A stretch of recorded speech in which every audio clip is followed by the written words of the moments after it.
there's some folks out there that say, okay, to get control of your finances, you need to cut up your credit cards. Yep. Okay? That's like throwing aspirin at cancer, in my opinion. It's not dealing with the heart of the issue. Right. You may need to as a step to dealing with over-consuming or lack of discipline or self-control. But the last two things that I bring up are the issues. It's not the credit cards. Right. Okay, and so when we really get down to it, it's the heart of the matter. Right. The heart of the matter is I do not have self-control and I don't have discipline in my money, and I guarantee you that it shows up in other areas of your life.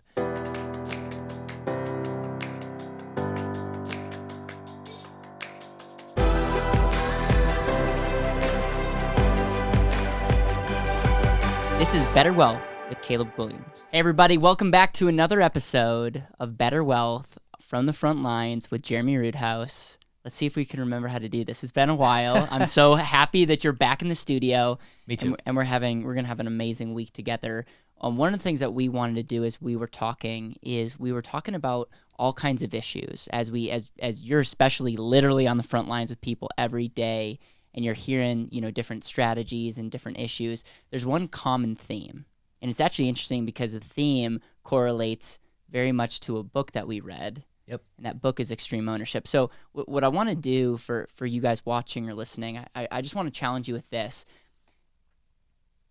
Listen.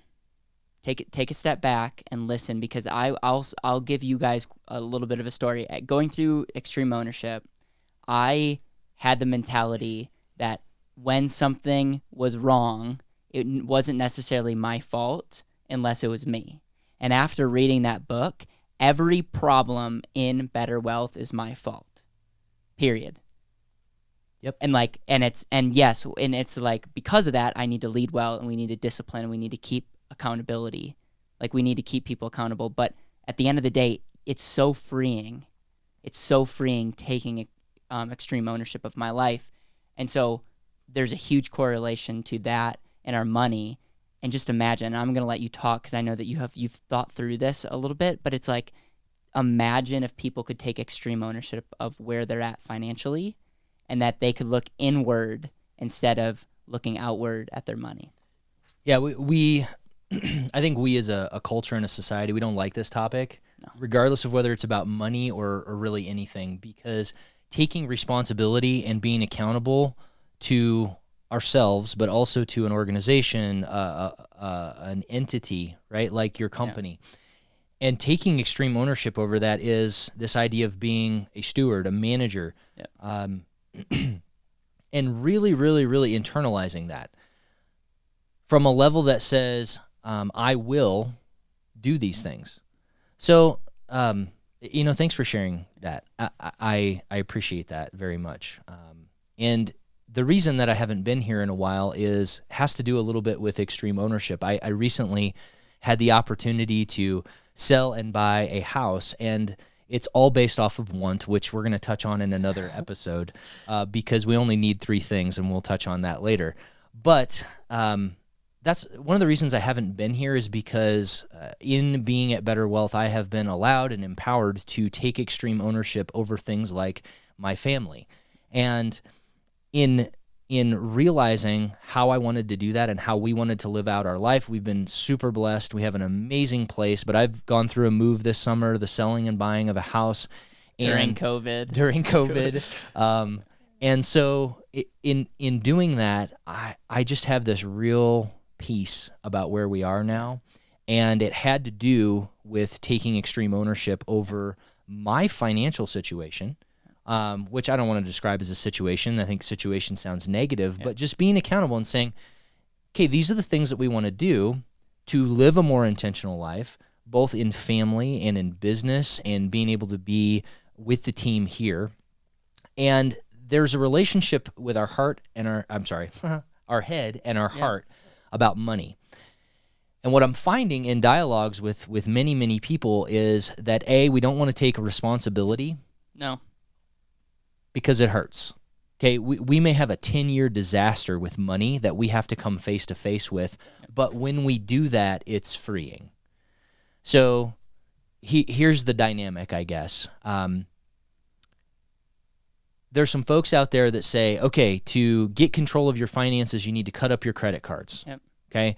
That's like throwing aspirin at cancer, in my opinion. It's not dealing with the heart of the issue. Right. You may need to as a step to dealing with over-consuming or lack of discipline or self-control. But the last two things that I bring up are the issues. It's not the credit cards. Right. Okay, and so when we really get down to it, it's the heart of the matter. Right. The heart of the matter is I do not have self-control and I don't have discipline in my money, and I guarantee you that it shows up in other areas of your life. Think of money as a mirror, and it's like if you're having issues, like let's just go back to the credit card issue. If you're having issues with that, yes, you can cut up your credit cards, and I would even be a proponent of like maybe that's a step. Sure. But like for that to be the roadmap, people are like almost looking at that action. It's very, I mean, we could go spiritual real quickly. It's very much like looking at the practice and not looking at the heart.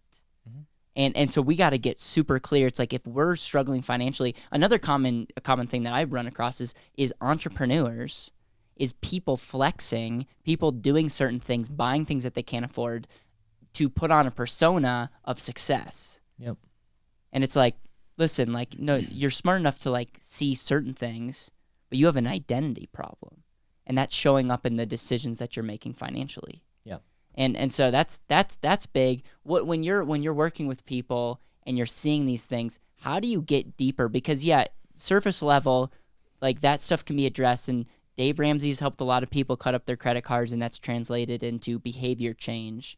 But like from as you work with people, what are like the key things that are sparking that's really getting people to wake up and start this idea of extreme ownership? Because by the way, it can be intense and scary.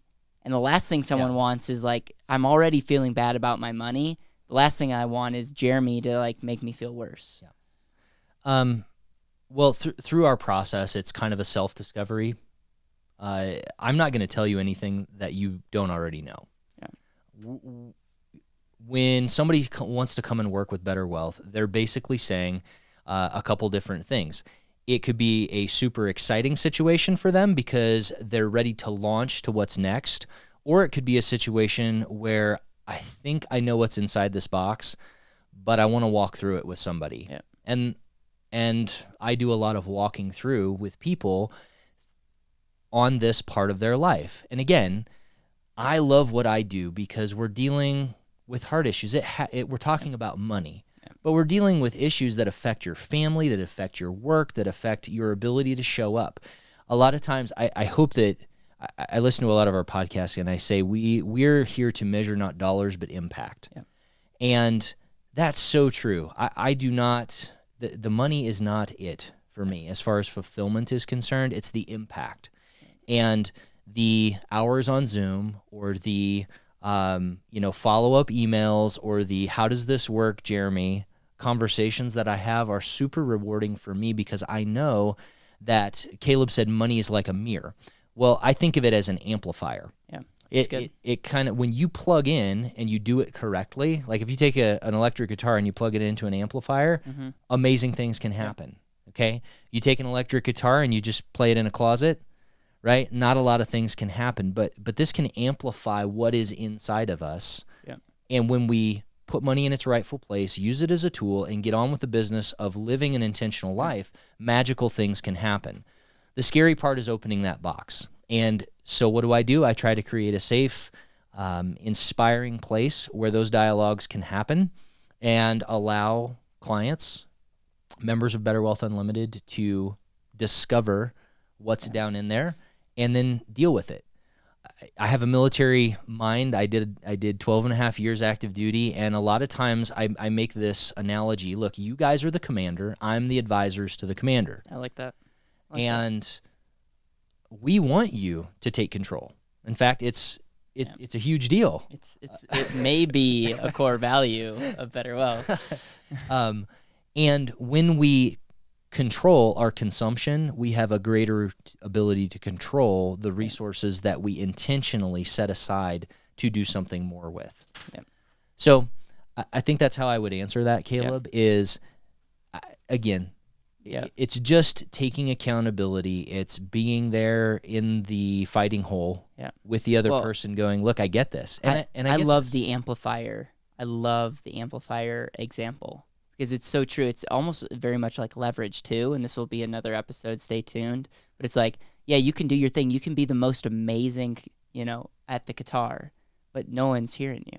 Yep. And then the same thing goes with like, yeah, you can have this amazing idea, but if you're not able to figure out a business and bring people in and share the vision, same thing with your money. If your money's not working well, if it's not being properly leveraged, if it's not being efficient. And so there's a couple things to think about, and I like doing like one call to action. I feel like there's 3 here, so that's shame on us. But it's like, number 1, look within. If you have an outward problem, period. This could be money. This could be your marriage. I'm giving marriage advice and I'm not married. But this could be any area of your life. Look inward first. Also, this concept of extreme ownership. It's so freeing, you guys, when you can say, I have an issue because of me. Not because of Jereme, not because of my team member, not because of my spouse, not because my friend or roommate. It's because of me.